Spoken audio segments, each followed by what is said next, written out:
Hi, I'm Chike Coleman from the Wheelchair Watcher. That's Chuck Kaplinsky of the News Gazette, and this is Row Reviews the Cinematic Underground, the show where we talk about movies and sometimes TV shows and other things. So, how's the week been for you, Chuck? Busy but good. Busy but good. You know, it's always good if you're standing or Oh, sitting or just breathing. yeah, I definitely agree with you on that. This week I had a chance to see three films that I wanted to talk with you about, hmm and they're all very varied in terms of what they offer different genres. Diverse, is that what we're looking for, We're that looking for word? diverse, yeah. Okay. So Eclectic? eclectic too, which is something that can be said about the first movie in the bunch, which is Miles Ahead, the directorial and screenplay debut of actor Don Cheadle, who stars as Miles Davis. This film takes place in the period in which he was taking what I'll call a musical leave of absence from jazz and music in general. Basically, we find Miles going through a period of just stagnation filled with slight drugs, and he's made some new music, but his music record company, Columbia, has refused to pay him the $20,000 they owe him because they haven't seen the studio tape of him in session. Once they get that tape, the money will be released to him. But Miles has a certain stubborn sense of pride in that he doesn't want to give the record company their studio tape because he's still kind of processing the fact that he's trying to create again. Also coming into the fray is a reporter for the Rolling Stone. Rolling Stone who wants to interview Miles about his comeback. Miles, being as blunt and direct as he is, has no interest in that.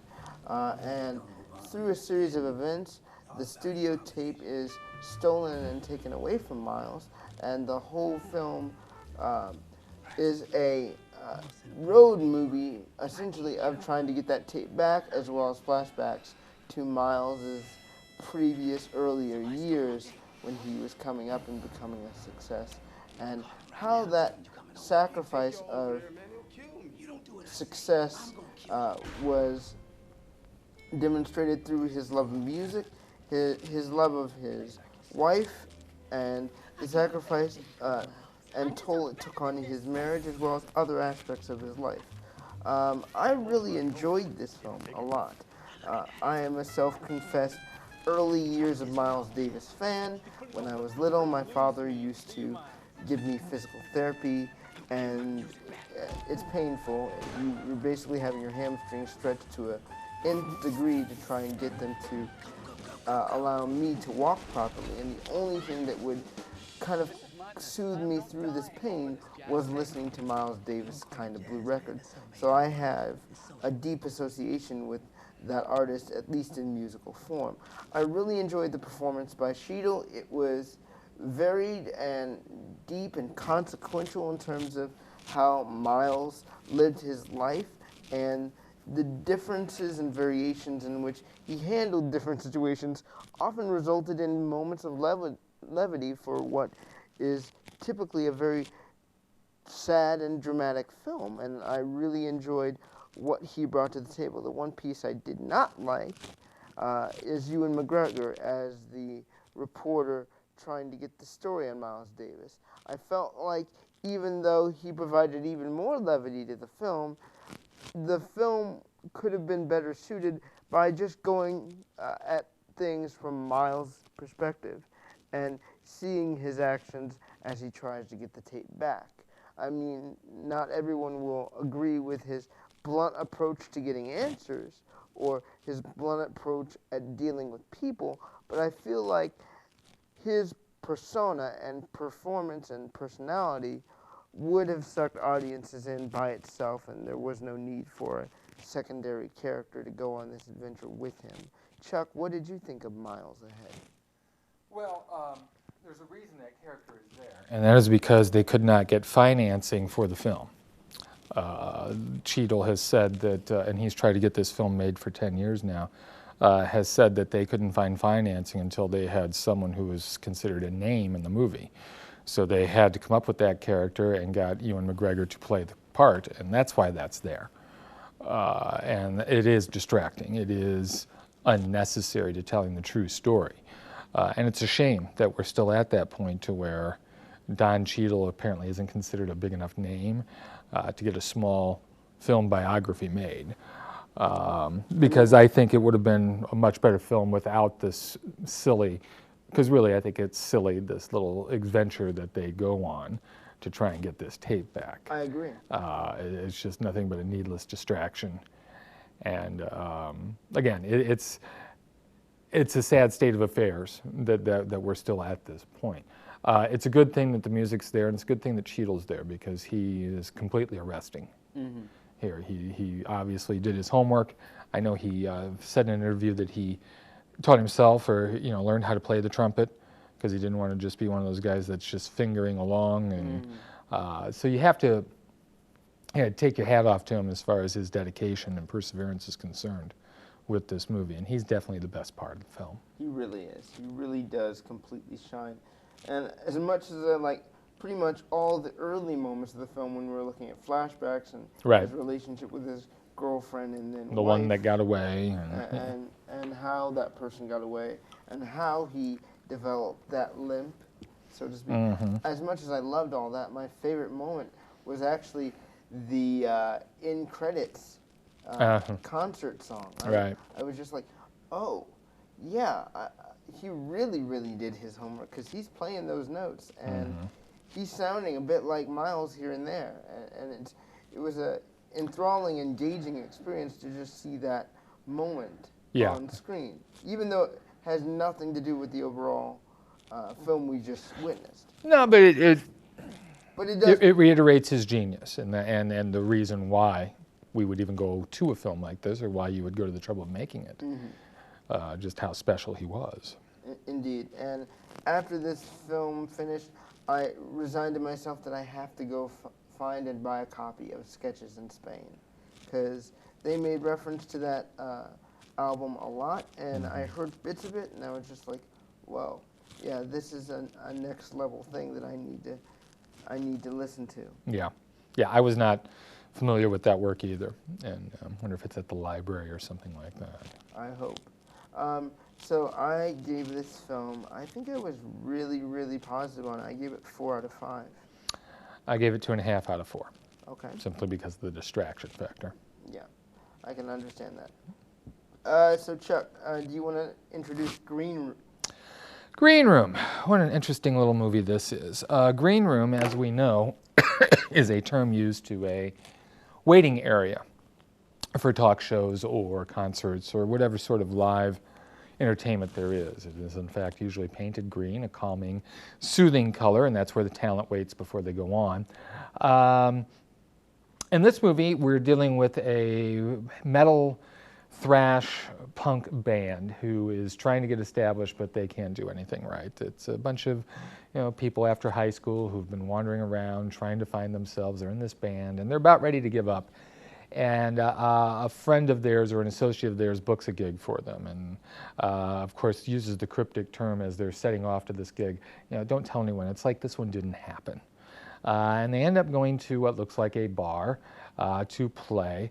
But what they don't realize is that this is actually a compound of white supremacists. And this is out in the middle of nowhere. And they find this out when, unfortunately, they're about to leave, and one of the characters has to go back into the green room because someone forgot something, and sees that a young lady has been stabbed to death, unfortunately, with, I think, a screwdriver or a knife right in the head. This, of course, sends this kid into a panic, and the people who are running this compound gather them up and won't let them go for fear that they will, of course, alert the authorities. They end up being trapped in this green room, trying to figure out how to get out, and, of course, the tension then ensues. Okay, I'm going to try and do my review in one sentence. This is the best, worst game of cat and mouse I've ever seen on film. The reason I say that is this film has a slow build, and once you reach that climax where the action starts unfolding, this film really picks up, and its intensity is the kind of thing that will unsettle you, that will unravel you, that will leave you questioning, are these kids doing the right thing by, being holed up in this green room? Because they have a choice to get out, but they're so afraid of the consequences of leaving that environment. Well, do they have a choice? I mean, a couple of them take that choice and it doesn't end up too well for them. Right, but before it gets to that point, though, they're... Oh, you're saying because of the negotiations? Correct. Did you really believe him, though? I kind of did. He kind of sold me on it. But see, that's the point. That put me in their position immediately because I was like, man, you can't trust these people. I was completely on their side in being leery of the whole thing. I mean, okay, so I need to back up to explain this to the audience. Being trapped in that green room, they are supposed to be negotiating with the leader of this white supremacist group, played by Sir Patrick Stewart, in a role that I think is going to change how we view him for a while. And they're trying to decide, okay, we've got the upper hand here. We've got this thing that they need. Should we really give it back to them or wait for the cops to come? Because that's what they've been told. The cops are going to be on their way. We'll settle this. It'll be okay. We'll settle this and it'll be okay. It'll be over in a while. And they don't buy it for a minute. As a result of not buying it for a minute, things get worse. There's a bodyguard of some sort, a big guy. A bouncer. A bouncer of some sort that is basically very threatening until one of the band members takes action. And the catalyst for things to get out of hand stems from what happens to that bouncer. Yeah, but again, remember though that as they're about to go out, one of them is looking through the vent, and what is supposed to just be one person ends up being two. True. And they pretty much prove right away, okay, we can't trust these people. Right. Yeah, I was going to say, what do you think? What's your impression of this film? Because I loved it. I liked it. I liked it a lot. I loved it a lot. I always like low-budget horror films that are smart. And I thought this was very smart. They don't give these kids an easy way out, which I liked. There's a couple of avenues where you think they're gonna get out, but then logically it doesn't work. Where they break through and they find the other thing. It's like, okay, that makes sense. It didn't insult me. And a lot of horror films tend to insult my intelligence. This one didn't, and that's one of the reasons why I liked it. And the other reason I liked it is because of Stewart. This guy is not a raving, frothing at the mouth, scary lunatic. No, he's calculating. He's very smart. He's, if you looked at him, you say, oh, wow, what a well put together grandfather. And he's pure evil. He has no conscience.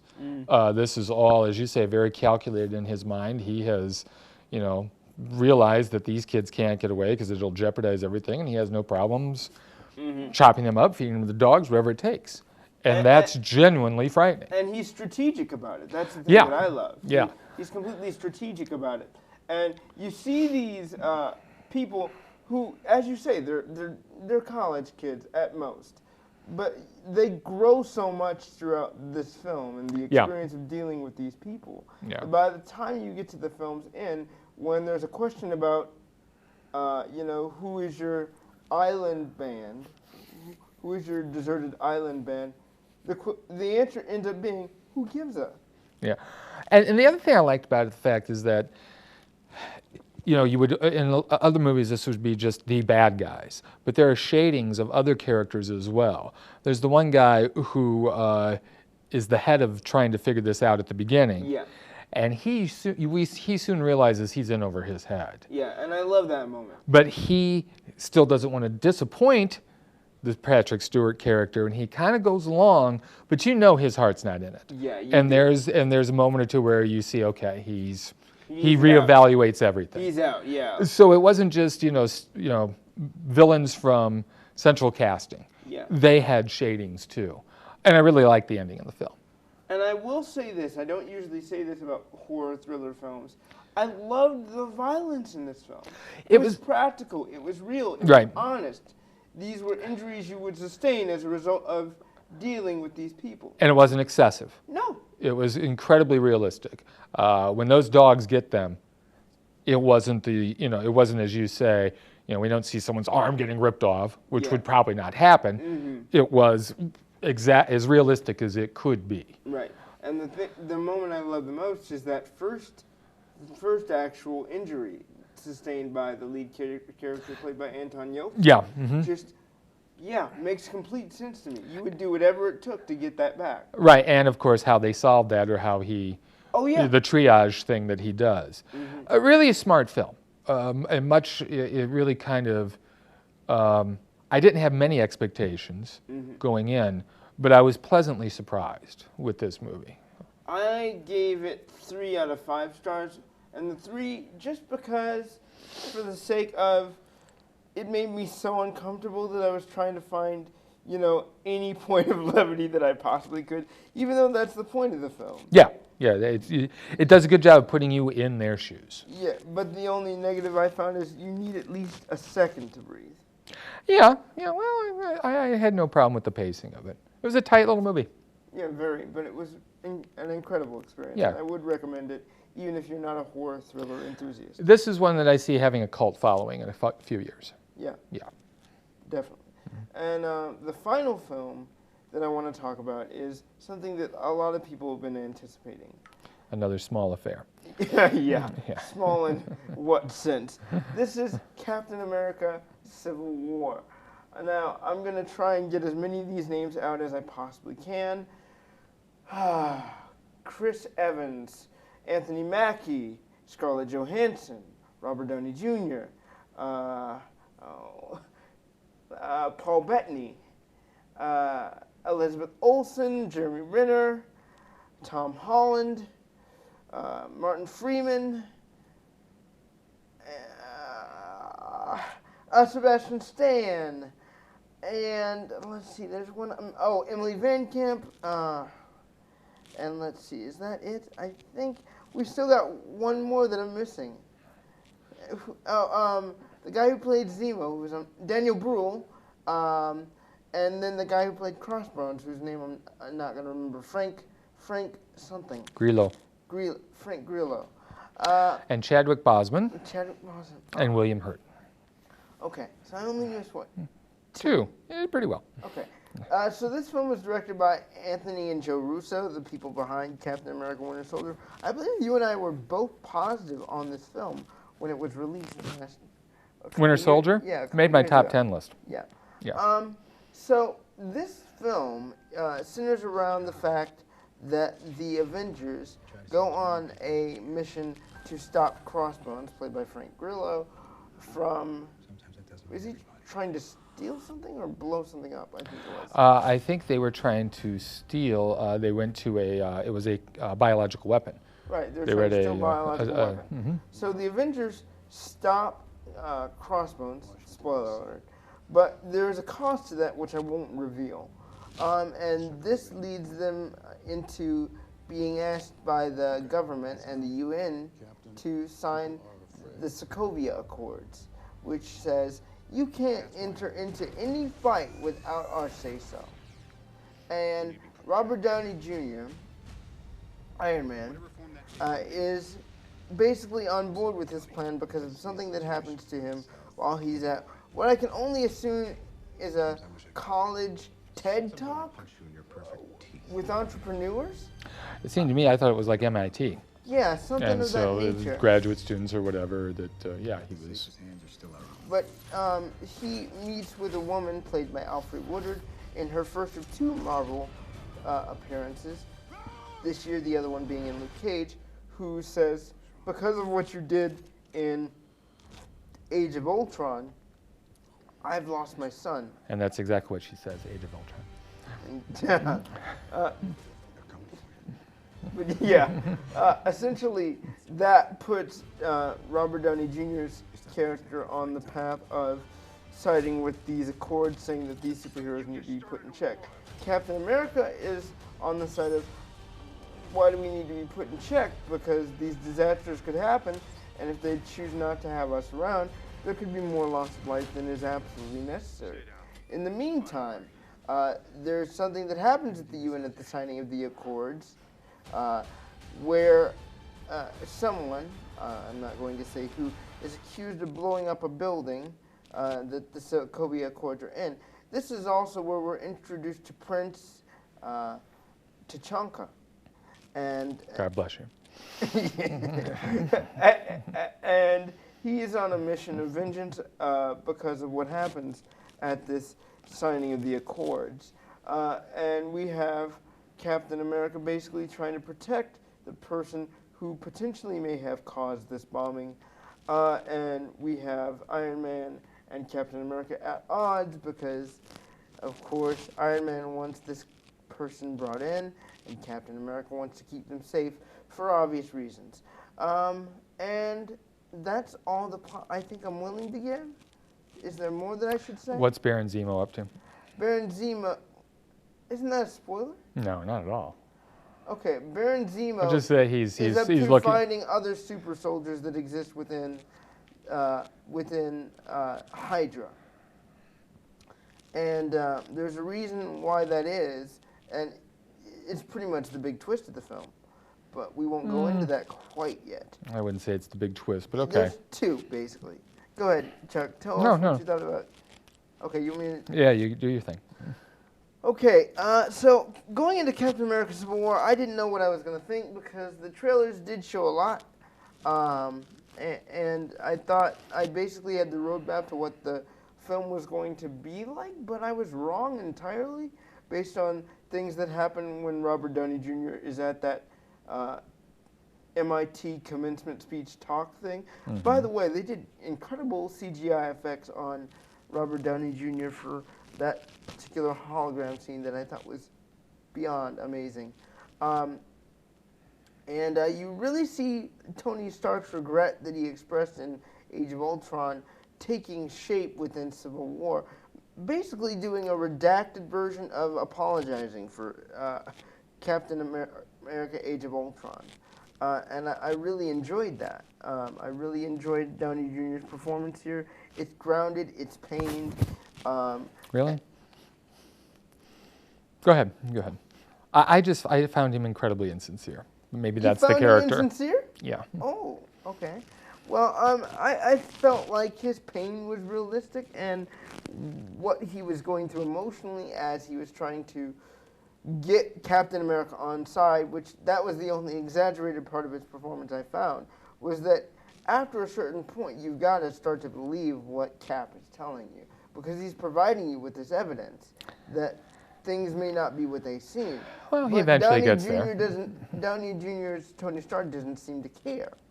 And that's the main issue of the film for me, is that there's evidence being put in front of you that you're being manipulated. But doesn't that come pretty late?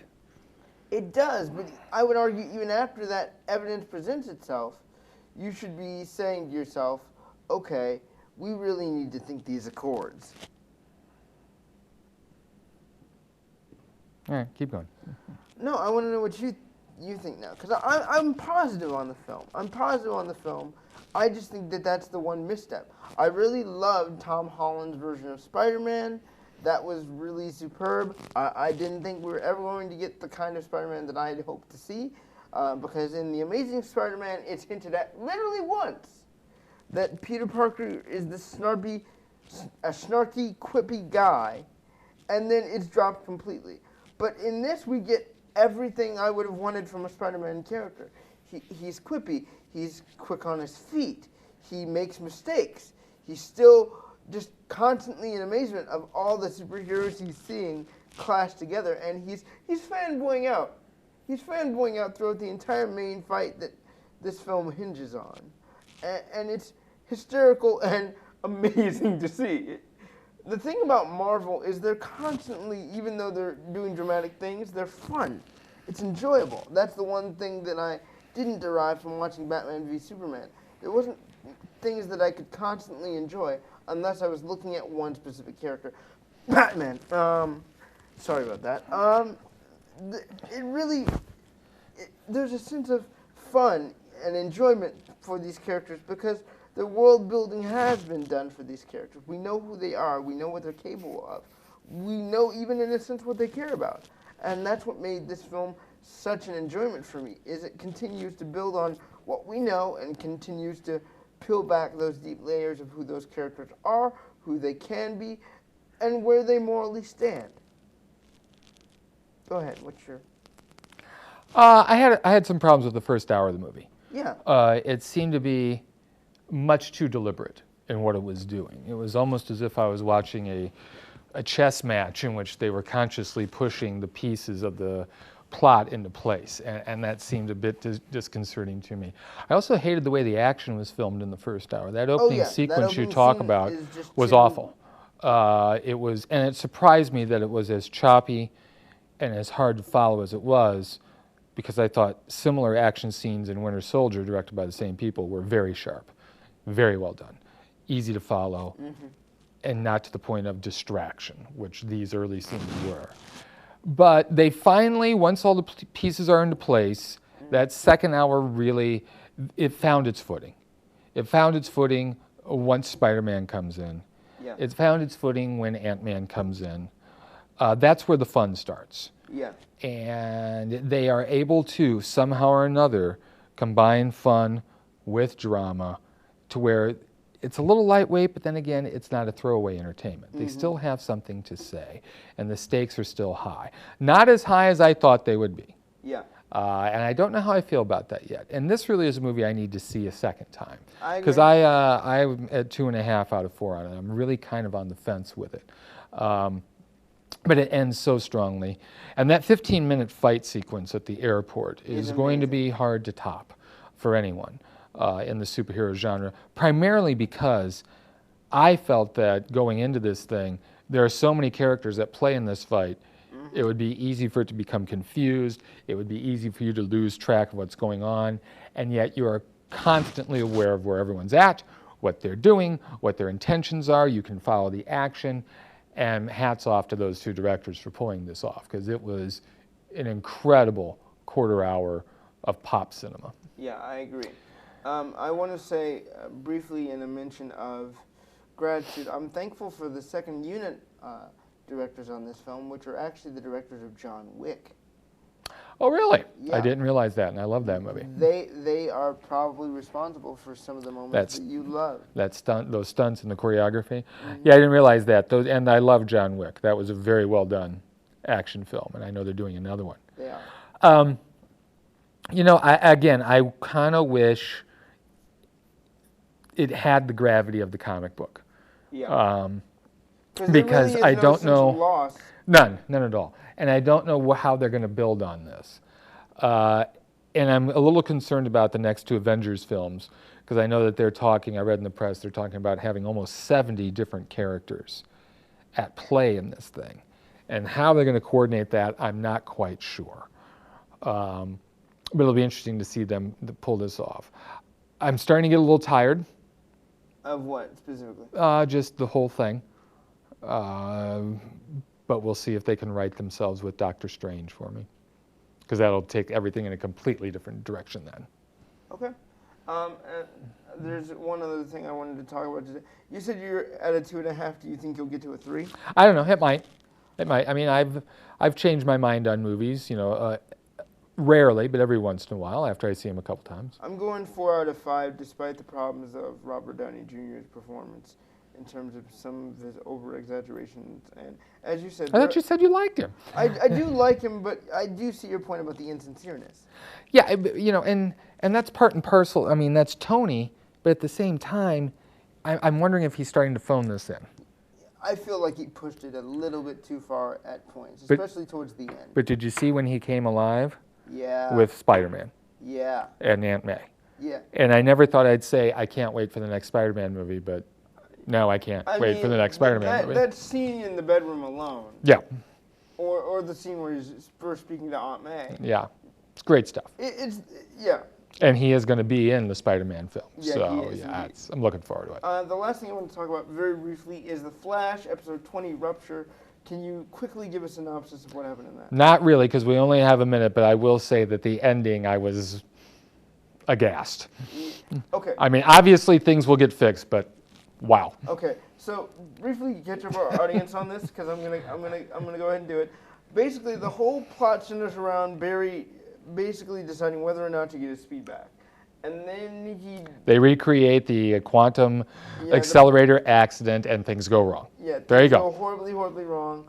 And so we're all wondering now where in the world a certain character is, and how things. But we do know that 2 other characters are going to have a big surprise. Yeah, a big surprise that they're probably going to enjoy a lot of. I would think so. But whether they stay in the series beyond season 2 is. Oh, you think? I think so. Yeah. Okay. But yeah, I really like the episode a lot. I really like the special effects in the episode a lot, and I love the relationship between Cisco and his brother. Yeah, good stuff. Can't wait for the next week. The reunion thing was really great. So I'm really excited for the last 2 episodes of this the show this season, and I'm excited for next week because it's going to be directed by Kevin Smith. Mm-hmm. All right. So what are we looking forward to next week? Nothing. Nothing good's coming out. Not a thing. Oh, Money Monster. They're not screening that until Wednesday, before it comes out on Friday. That's never a good sign. Oh, no. All right, well, we will see you all next week with another episode of Real Reviews Cinematic Underground. Remember, you can find my work at wheelchairwatcher.com, and you can see Chuck's work at the Illinois Times or at thenewsgazette.com. Until then, we'll see you guys next week. Bye, guys.